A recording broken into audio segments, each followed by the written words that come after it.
Hi, I am Jackie.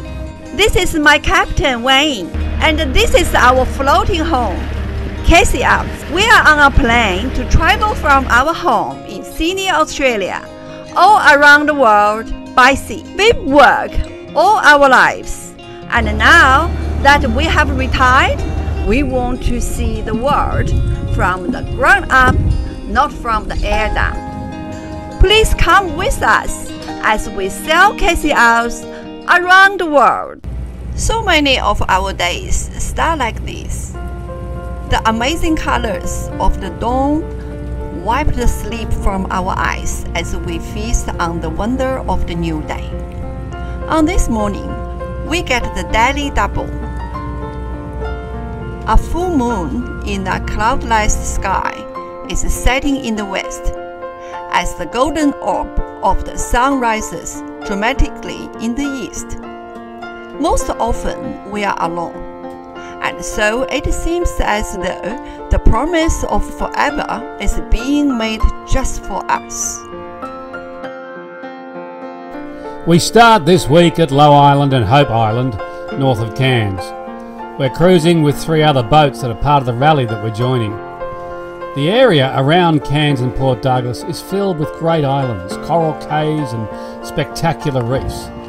It's a tropical paradise, although it does have a few nasty critters that can spoil things.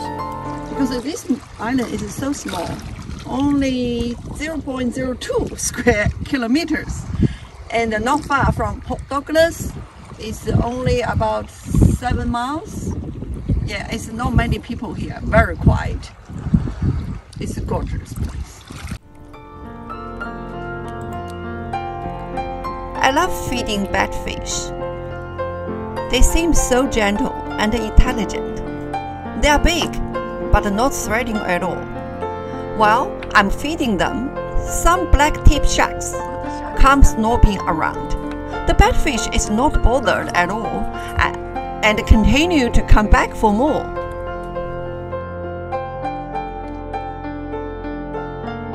These islands do get a lot of visitors because they're so close to Cairns, and yet they hold up very well for all of that, and they provide great anchorages for people like us who prefer to sail during the day and anchor at night.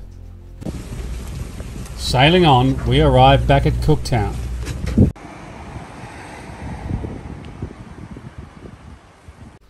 Eight months ago, this was just about the furthest that we'd been up the east coast.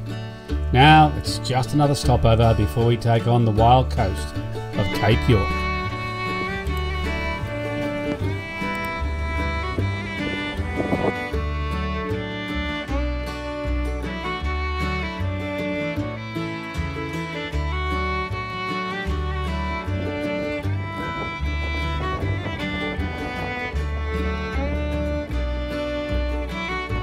The wind blew pretty hard when we are in Cooktown. We do have to get used to sailing in heavy conditions, so a decision was made by the group to move on. On a day when it looked a little better than the other days, we left the river straight into a mini disaster. The combination of 30 knots of wind and 2.5 metre waves made the process of raising the main a lot more complicated than usual. Unfortunately, the top sail batten got caught in the lazy jacks, and this made it possible for that batten to become loose, and of course over the side it went. We carried on with just the headsail. Our destination had been Lizard Island, but we had to break away from the group to head for a quiet anchorage to try and fix our problem. Looking over my shoulder, that's where the wind's coming from south-southeast. It's blowing about 30 or just on 30 knots in the second, but it's averaging between 25 and 32. We only have 75% of our head sail out, and we're still doing 8.1 there, coming down to 7, back up to 8, that sort of stuff as the waves go past. So not ideal conditions, not what you'd really want to for comfortable sailing, but we're getting along and we're making headway and it's fairly safe, so on we go.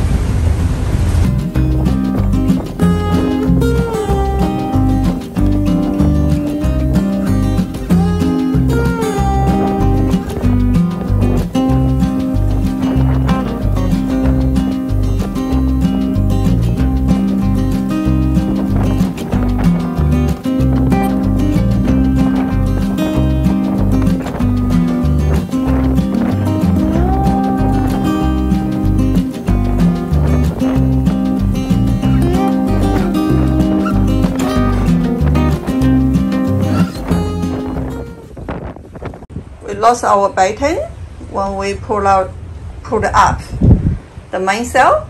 Yep. So when we hauled up the sail this morning in 30 knots of wind plus, we lost the top batten. It's only about 1.9. It's not the most important batten, but we need to replace it with something. With the very top one. Very top one, before we put the sail back up again. So we've got this piece of aluminium, which is part of an extension pole for cleaning windows that we're going to use for a different purpose. We've put some holes up here to tie it in, put some tape to protect the batten pocket, and it's got a little threaded end here which will go through the batten block at the mast end.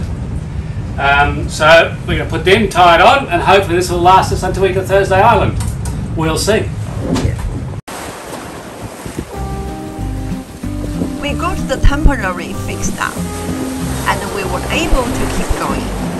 The other yachts were still at this island, so from this point, we were going to be on our own. This episode has a lot of sailing footage in it. The fact is that even though we are coastal sailing, the further up Cape York you go, the stronger the trade wind blows.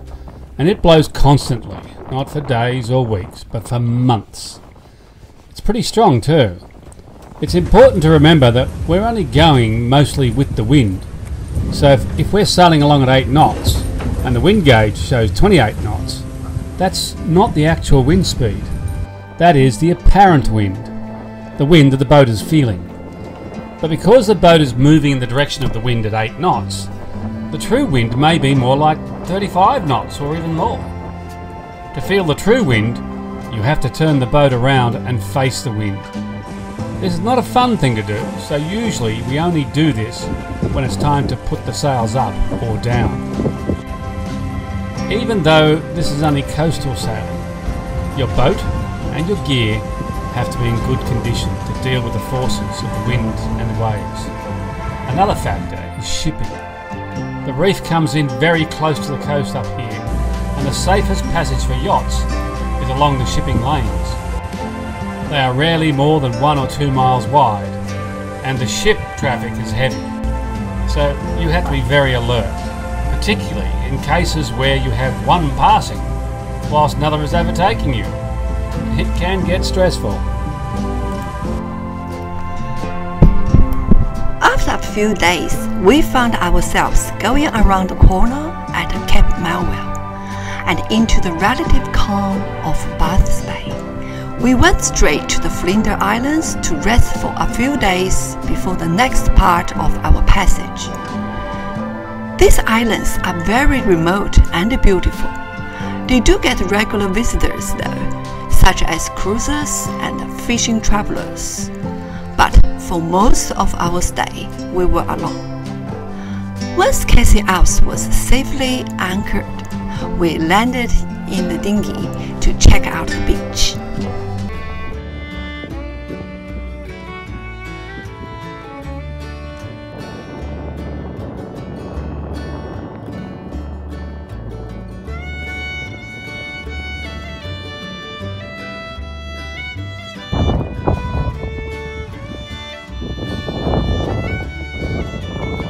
The reality of a resident and aggressive cocktail population means that we can't go into the beautiful water around here.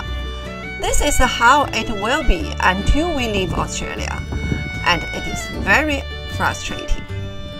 Okay, so Fitzroy Island. Yep. Stanley Island over there. On Stanley Island, there's a cave with Aboriginal rock art. It's a must-see, so we must see. About 2-mile boat trip, half an hour walk, we think. Let's go. Let's go!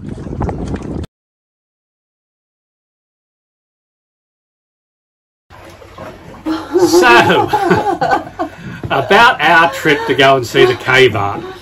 We didn't see the cave art.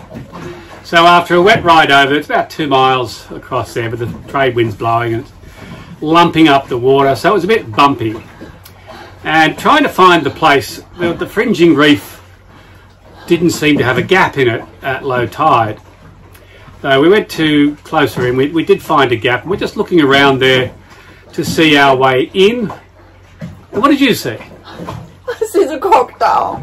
How far away was he? About 10 meters from our dinghy. That's not an exaggeration. And like more than meter is out of the water. More than meter is a crocodile. Is out of the water. It's so terrified. And I say, get out of here and just speed up. So scary. Which I did. I just saw a glimpse of him myself since I was manoeuvring the dinghy.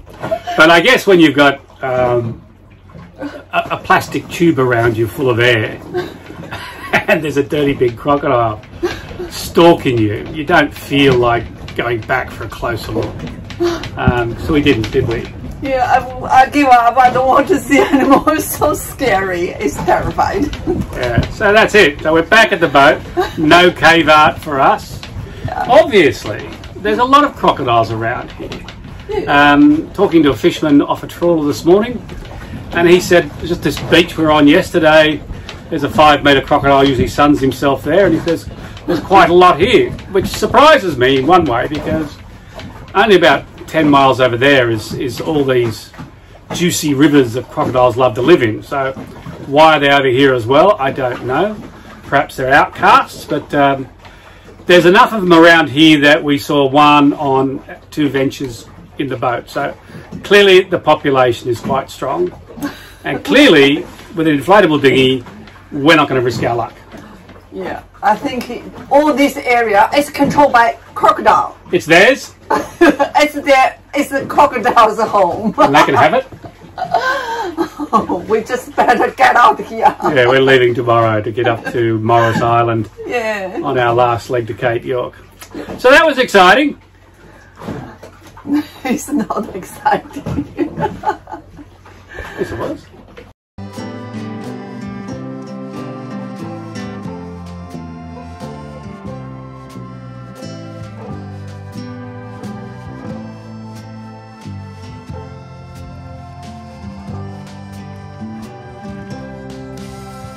So, this is a very remote place. Only 2 of us here. It's a very beautiful day. We are alone, but not lonely.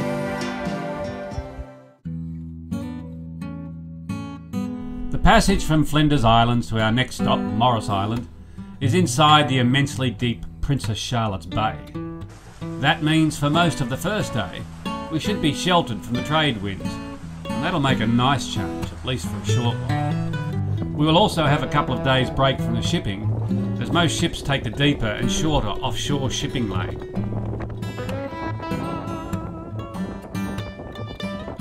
Morrison Island was supposed to be a well-protected anchorage, whilst it did give a break from the worst of the waves. We were still hammered by the winds, which came back in force about an hour from here. They were so strong that we damaged part of our anchor system trying to get the anchor up from it has been, digging deep into the sand all night. This was a real shame because we would have loved to have landed on the island, as it has its own history and stories. It wasn't to be though, so on we went.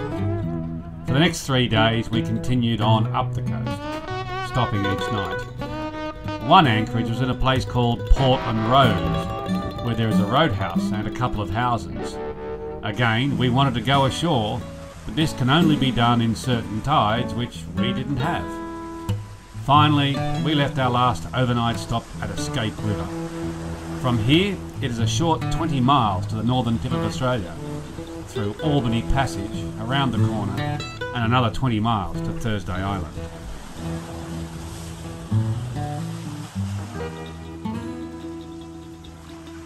What we didn't know was that the short 20 miles to Cape York would be the scariest I have ever had on CathayOz. I was too scared to film our exit from the Escape River. The reefs on the bar were standing up 4 meters on the run-out tide, and the CathayOz was taking them on the starboard bow. The waves slammed against us, with the water shooting straight up into the air, and the boat crashing down into the next wave. I didn't like it.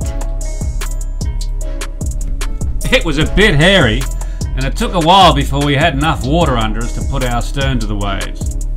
Now you may be asking why we were leaving on the ebb tide in the first place. Well, in this case, the wind was blowing so strongly up the river that without the ebb, we would not have had enough power to get out of the river. In the second instance, we had to time our arrival at Albany Passage, 20 miles away, which is also very tide dependent. We had left the river with only a single reef in the main, and with 35 knots apparent, clearly we had too much sail up. We rolled in the headsail to about 30% and held on for the ride to Albany Passage. On the way we clocked just under 15 knots, which for a big heavy cruising boat like CathayOz is pretty darn fast. I was so happy when we came into Albany Passage. The wind was still blowing very hard, but there were no big waves there. The captain has decided that at the other end of the passage, we would use the lee of the island to drop the mainsail. I was really looking forward to do that. Even though this is a very remote place, there is a road here, and it is well used by those who want to see the extreme parts of their country. Once we got close to the end of the passage, we rounded up in the lee of the island and dropped the main. The headsail should be more than enough in these conditions. This I wonder, why the grass is so tiny. We were now at the tip of Cape York, the end of the mainland Australia. How strange to look north and know that the next land will be in Asia.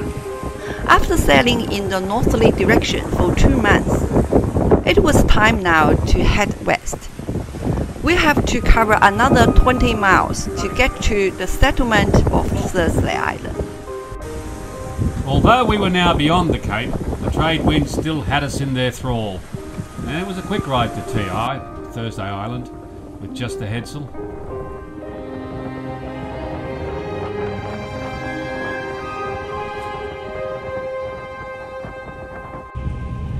At last, we were in the anchorage at TI. This is what we have been aiming for since we left Peterwater in April. We've sailed around 2,000 nautical miles in 70 days to get here. The most amazing thing is that this is the point from which our adventure really starts.